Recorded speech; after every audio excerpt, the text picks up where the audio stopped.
Hey everybody, this is Christy Furio with Keys to the Shop. Welcome to another episode in a series of episodes focused on the COVID-19 crisis and its impact on our industry. Today, I am really excited to have a conversation with the founder of JNP Coffee, a Burundi coffee importing and exporting company, Jeanine Niyonzima-Aroian. Jeanine grew up in Burundi and earned an MBA from Northwestern University's Kellogg School and had a 20-year-plus international business career that helped her find her way back to Burundi. The company, JNP Coffee, is known for its award-winning specialty coffee and also the good works and leadership they provide at origin to the people of Burundi.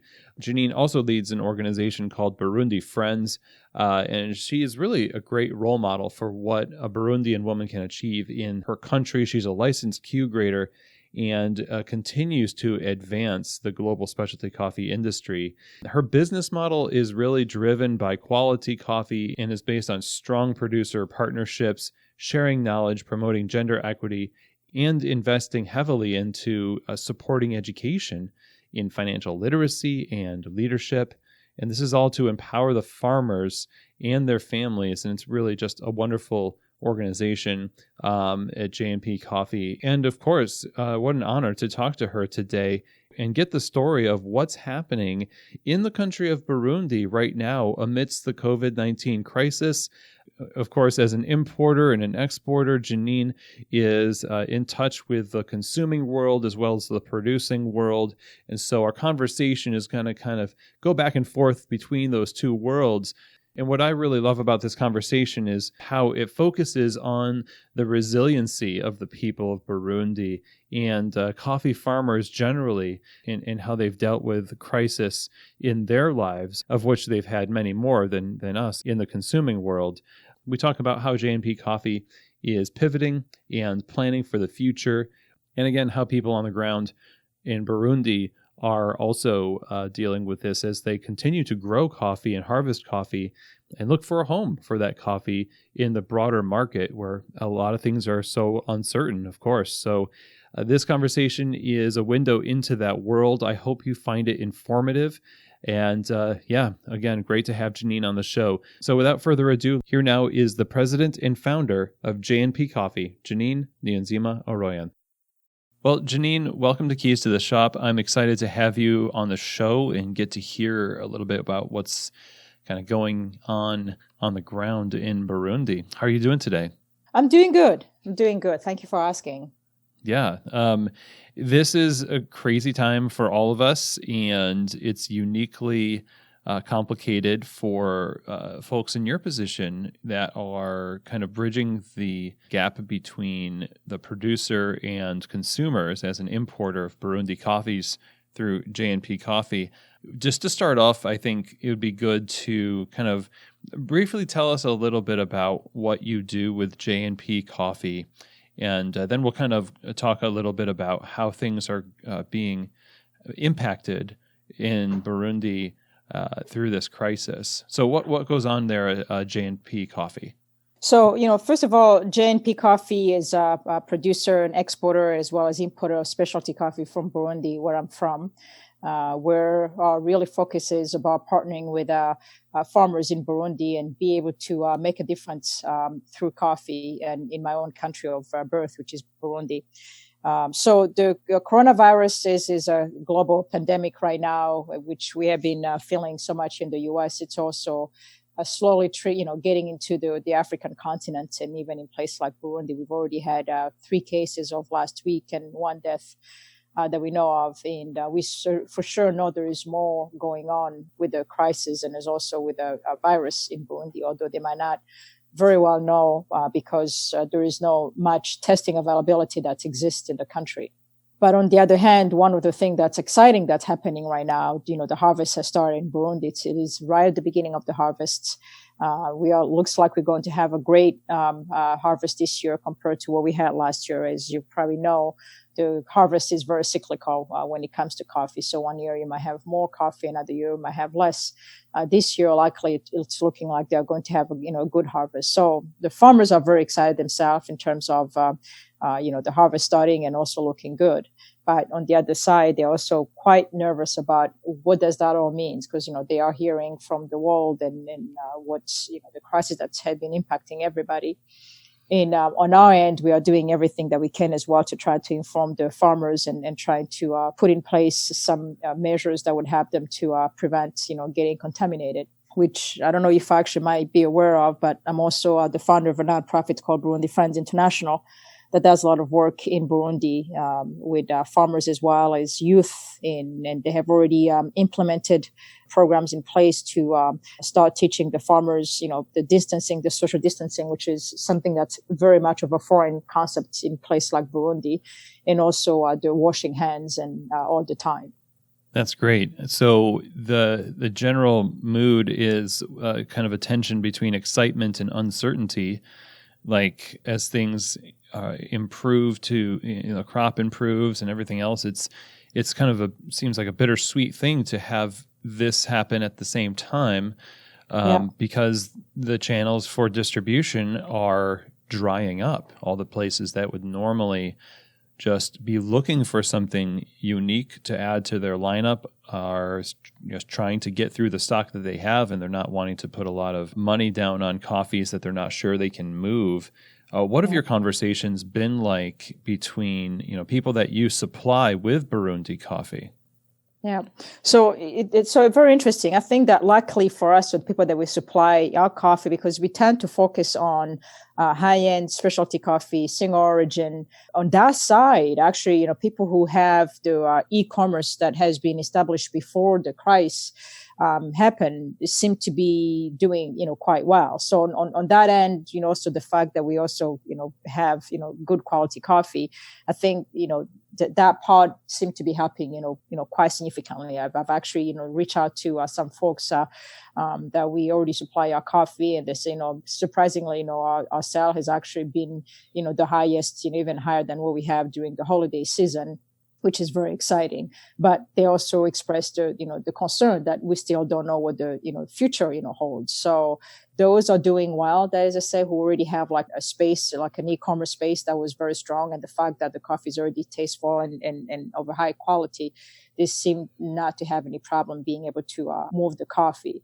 However, some of them also have, cafes that they had to close down, which they were distributing some of our coffee through the cafes. And those are the ones that they are having some question mark and trying to wonder, okay, how long this is going to be and how many are going to be reopening.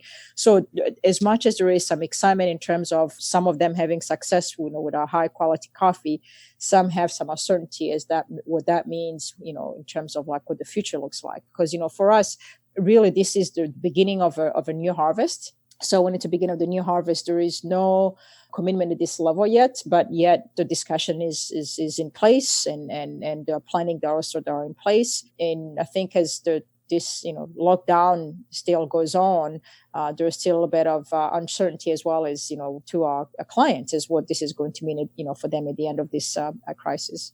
What do you tell the farmers when you're plugged into the market, you're taking the temperature of the room, so to speak, with retailers and having conversations about how they're able to purchase this amount or not, and then you're having conversations with the farmers? What are you telling them in terms of what things are happening, and then what are you helping them put in place as measures to safeguard their future, which is just as much on the line, if not more so, than the retailers that use their coffee? I think the first thing that we tell the farmers is just, stay calm. I know this might sound, crazy to actually really say in this time, but they are worried about us. I get so many phone calls. They want to get, certainty. They want to get those contracts, now. They want to get the promises now. And they also are worried about, how are you guys doing? How are you doing yourself, Jeanine? I mean, how are the roasters doing? I mean, they are very worried. They do know there is uncertainty, and also there is a crisis on the global market in general. So they are aware of that. But for us, what we really try to do is, just, stay calm. There is nothing that we can do except then just like being informed and educated this time is kind of like what you need to do first and foremost to protect yourself. Because, I always tell them, you have to have your health. If you don't have your health, it doesn't matter. You don't have anything. But for us, the one biggest message is just stay calm. This is what we know. And this is what we know that you need to be doing. I think that already being put in place, kind of like is facilitate, the understanding as, to what, they need to be doing. I think that one thing that we have found out is when people just are in the unknown and they don't have any guidance as what they need to be doing is where things, tend to get worse. So for us, we just tell them, just, stay calm. Just do go on with your own business as usual. And most of the farmers also, like in places like in Burundi, they are distant. So the social gathering, it's something they do for a living as a way of life, which they are still kind of doing to some extent, although we keep telling them, you need to stay distant. You even know when you deliver your cherries at the wet mills, you have to stay distant. You need to do the washing and so forth. But really what we tell them is just be calm and be informed and keep doing what you do well, which is to, pick your cherries when they are ready to be picked. Don't leave them on the trees and get them destroyed on the trees, deliver them on time and let them get processed on time. So the message for us remained very consistent in terms of, guiding them. As a matter of fact, our quality manager was up country last week because, to kind of start the oversight of the quality and the teaching, because for us, it's just consistent teaching and consistent supervision and consistent, support to be able to assure, a positive result at the end. So that's already in place, and it is, as well as, being very clear and transparent as to the situation we are in right now. Mm-hmm. Yeah, keeping everyone informed and just keep on doing the things you do well. So the contingency plans for something like this, when you're in the harvest and you've got all the coffee, say you've gone through all the processes, and some people are saying it's going to be a matter of months more maybe to reopen, and even then it's going to be a lot slower than we would like it to be, even moving into the holiday season for a lot of the consuming world. So when you're projecting that far out, like right now, the tactic is what you've just described, the consistency and staying informed, et cetera. Yep. When you project far out, what's the plan? What are some of the fallbacks and things that you're thinking about when it comes to, safeguarding the future of the farmers? That's a very good, big question. I think that's the fallback. It's very interesting because I always tell my friend that, I've been in different industries before I got into the coffee. And then it always seems to me that every single year, it's like new challenges. And then it just every single year, and I just don't know if it's the fact of we have the global crisis that we just never anticipate, which is, here you go. But I think that the fundamental always remain the same. I think that, kind of going back to, having a very clear strategy and then also having, a diversified, strategy, I think does help overall. It doesn't matter, in what situation you're in. But I think when it comes to, to coffee, which I think it's a very resilient, crop to some extent in a lot of ways, it's very, and also you're dealing with the third world country, you're dealing with one of the poorest country, on the planet. There is always some of like the biggest challenges that even regardless, what plans you have in place, you have to always just go back and then have to readjust. And then when I talk about, places like Burundi, I think the underlying challenges are even above and beyond the coronavirus. I mean, it's just the change of the games and the rules are always constant.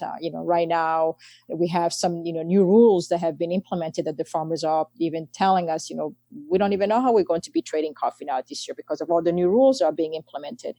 And then like the US, there is also an election coming up in Burundi as well that just provide like a new, a piece of a puzzle on the table that they have to navigate. It's in the middle of the harvest as well.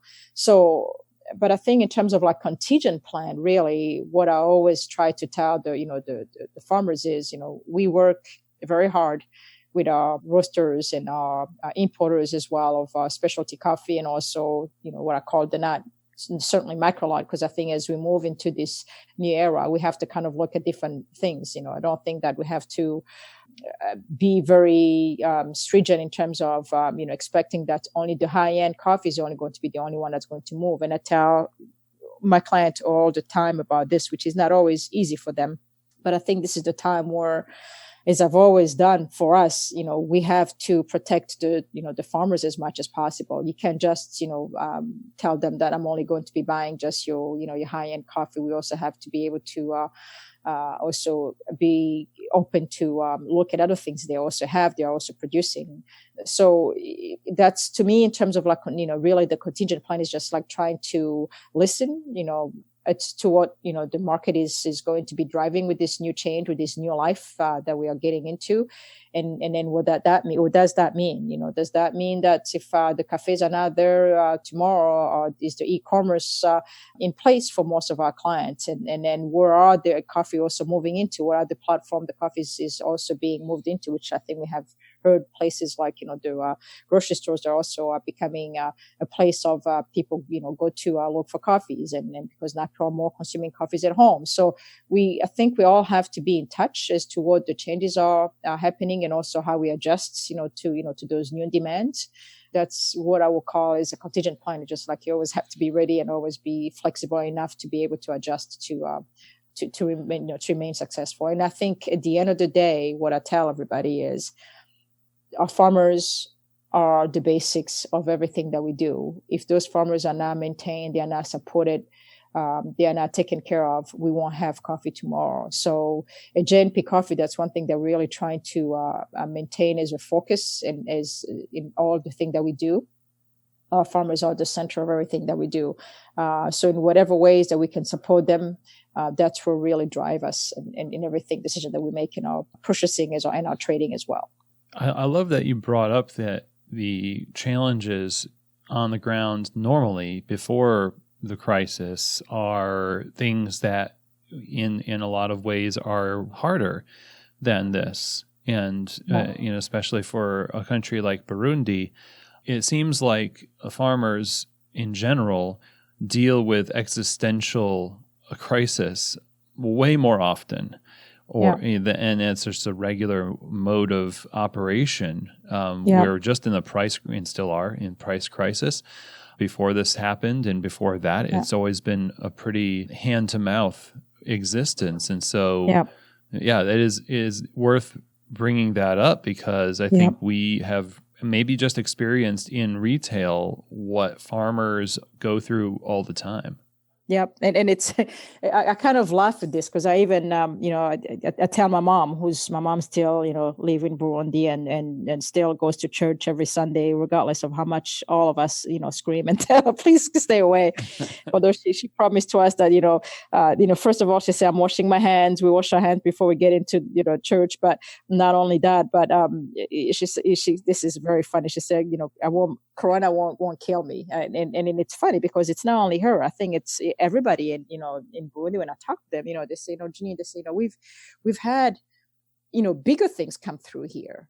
For them, they had other major, diseases that came through and came, and went. And so when it comes to coronavirus, for us, it's a major crisis, but for them, life is a crisis almost daily.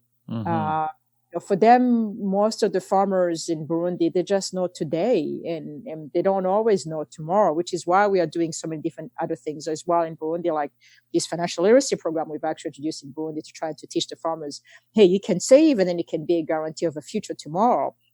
So all of this are new for them, but for them in general, the day-to-day living they are very resilient population.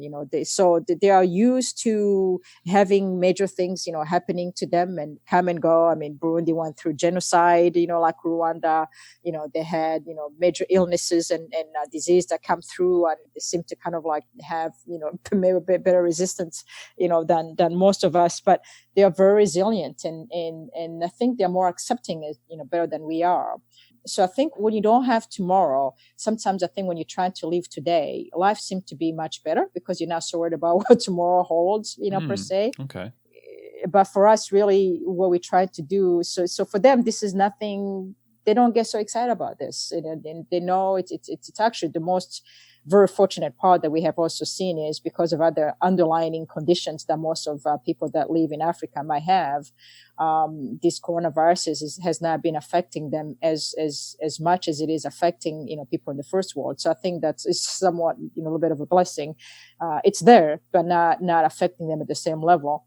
So we actually have some hope that maybe given the situation of, having already a population that's very resilient to a crisis, it's going to kind of help them, navigate the situation better. And also because we're already dealing with other issues that of like, constant crisis that we have to deal with, that for them, they accept it and maybe embrace it better than we do in the first world.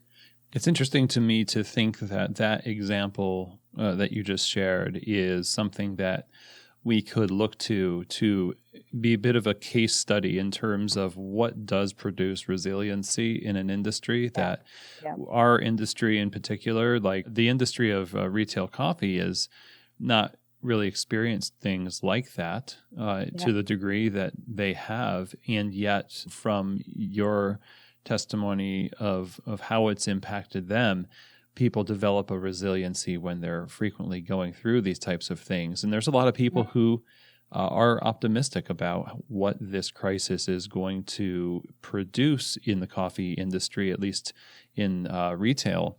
And I happen to be one of them in terms of looking at not optimism in the face of the trend. There's tragedy all over for sure, but there's something to be said for what it could produce. Yeah, no question. I think, you said it so well. I think that things like crises like the coronavirus, it's an opportunity. You got to look at it as an opportunity. And I think we got to learn, it's like, mistakes in life, I kind of, use it as an example. I think that teach us and force us as a human being to kind of learn, what are we learning from this and what are we going to be able to apply, to this situation. And then we have to be very flexible. And when I talk about resilience, like the farmers, these things come and go, and it's just like they are very flexible. And I think that we also have to kind of learn in our world in general, just to really be flexible and also to look at, to embrace, there's somebody who told me one day that, life, one thing that's a guarantee is change. So when you live with that mindset, just knowing that, change is consistent, it also provides opportunity for us to kind of like learn from this crisis, and then look at it as, what can we learn from it? And then what can be positive things that can actually really turn our businesses, our way of doing, and maybe even our way of living in general. And it takes time, because I think that as human beings, sometimes we're not always as flexible as we would like to. But I think this also, provide opportunity for us to be able to learn from, the crisis, and also kind of look at, what are the opportunities to be taken advantage of in this, very moment. One of the opportunities I think we can take is new ways to be able to help each other. And I've seen a lot of that, just business to business and businesses to healthcare workers. And in particular, I'm thinking about how coffee right now, even now, and especially looking into the future, can help the farmers.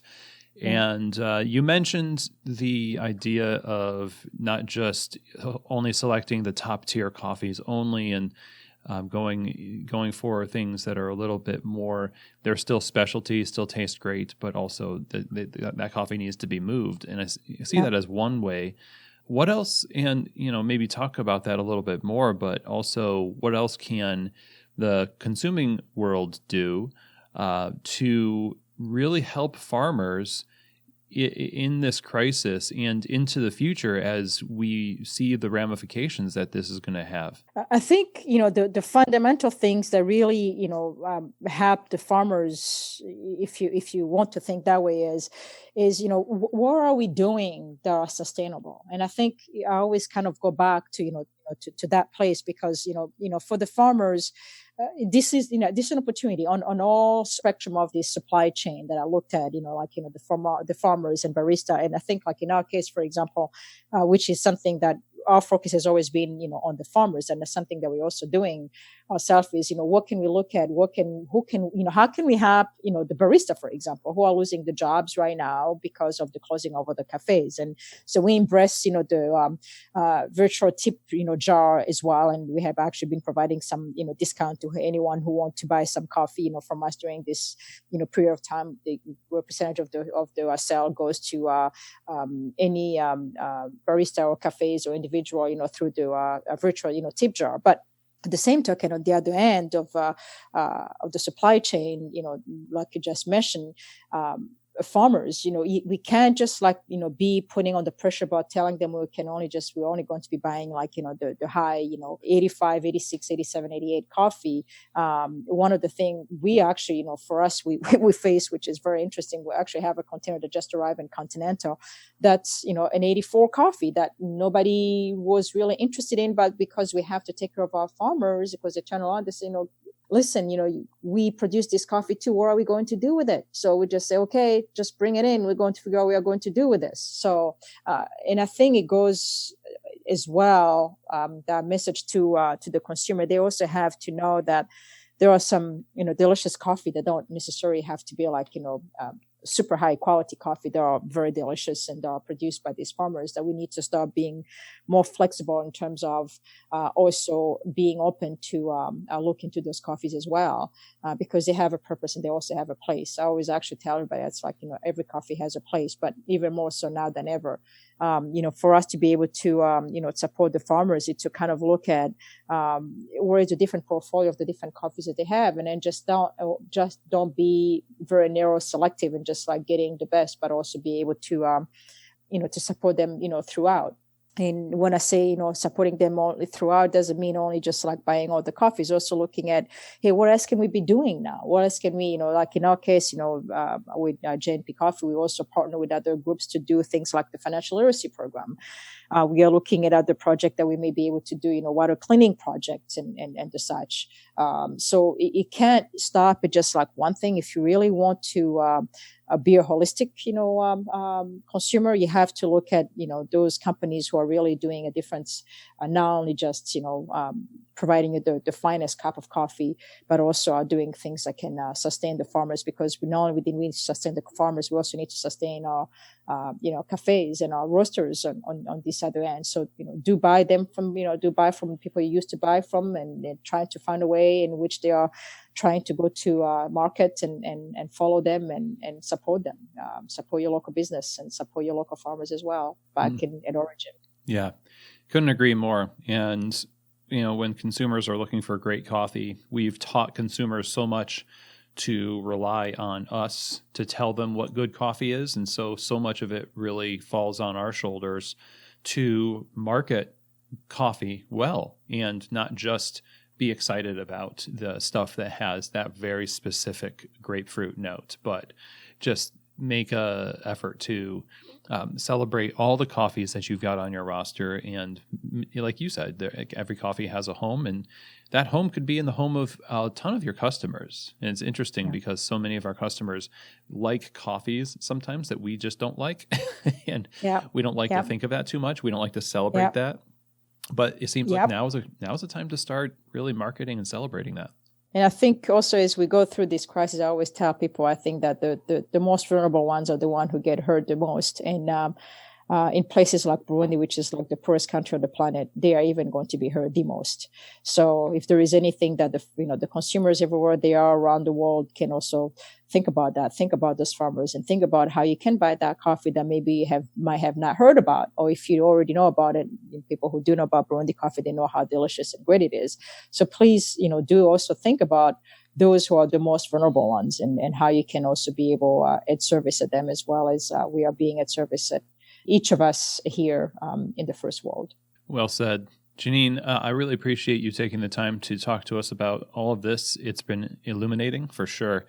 And I thank you for the work that you do. And hopefully we can all continue to support each other and get through this even more resilient at the end than we were at the beginning. That's the only way out. Just, helping each other, supporting each other. So thanks so much, Chris, for the opportunity to be able to speak to you this morning. Well, I hope that you find that episode to be informative and helpful. Really, a big thank you to Jeanine for coming on the show and talking to us about what's going on in Burundi and with JNP Coffee. I think this brings up so many great points. The main one, for me at least, is the idea of how we can find a home for a variety of great coffees that are out there. Being that it is like the main concern of the farmer to say, well, how are we going to get these coffees to market? The broader our appeal in specialty coffee, the more consumers we can welcome in to the fold, the more resilient the entire supply chain is going to be. I hope that perspectives like this create more empathy in what we do with our businesses. We know firsthand now the kind of existential threat that coffee farmers tend to face on a regular basis. And of course, that's not to minimize the severity of this crisis on anybody experiencing it. We are very much connected. And what we do in the consuming world is what drives the success of the entire supply chain. So going forward, being inspired by the resiliency of the Burundian coffee farmer, for example, is going to hopefully help us create a more resilient supply chain down the road. So thank you again, Jeanine, for being on the show. And thank you all for tuning in. If you want to find out more information about JNP Coffee, it's just jnpcoffee.com. And with that, I thank you again, and I'll see you here again soon for another episode focusing on the COVID-19 crisis with Keys to the Shop.